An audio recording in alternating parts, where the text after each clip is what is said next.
Hello, we are DNST. Discover new space.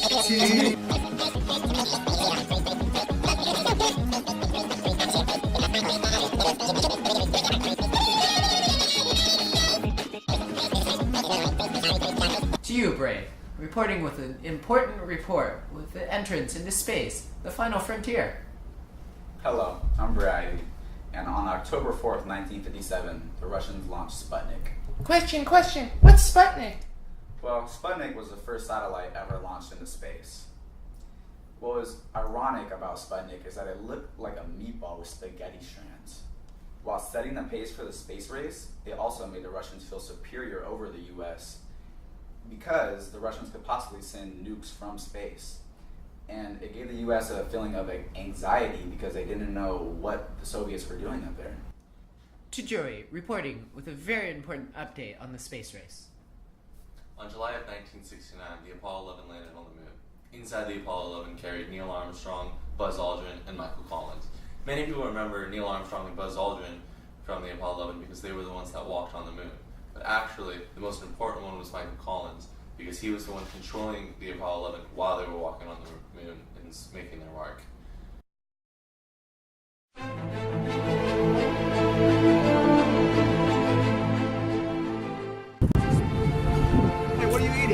These are space chips. What's so special about them? These provide 20% more nutrients and vitamins than the average chip. Let me try. Sure. Oh, side effects make you angry.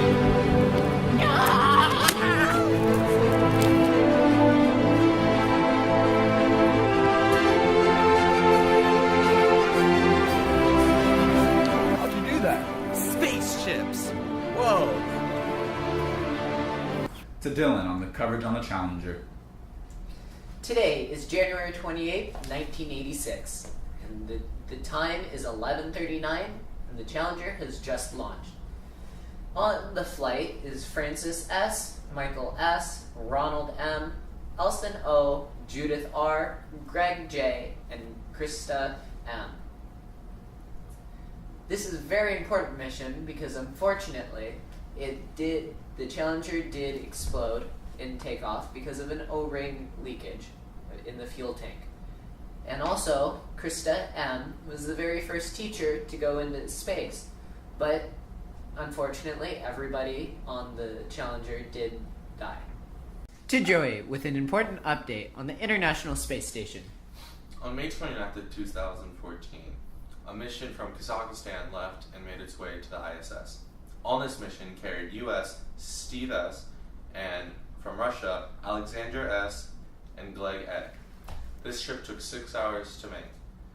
At 5:44 a.m. Moscow time, this mission docked at the ISS.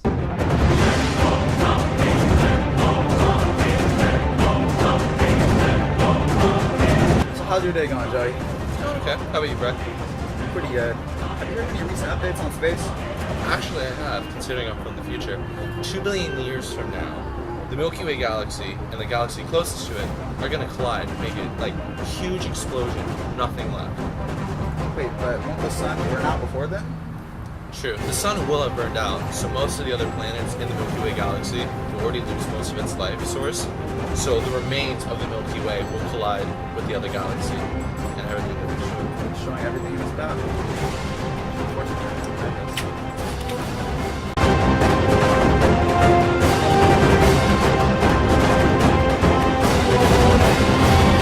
Here at DNST, discover new space. I'm making a note here, huge success.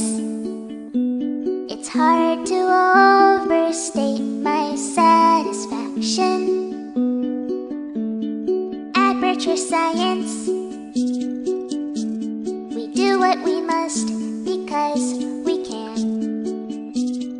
For the good of all of us, except the ones who are dead. But there's no sense crying over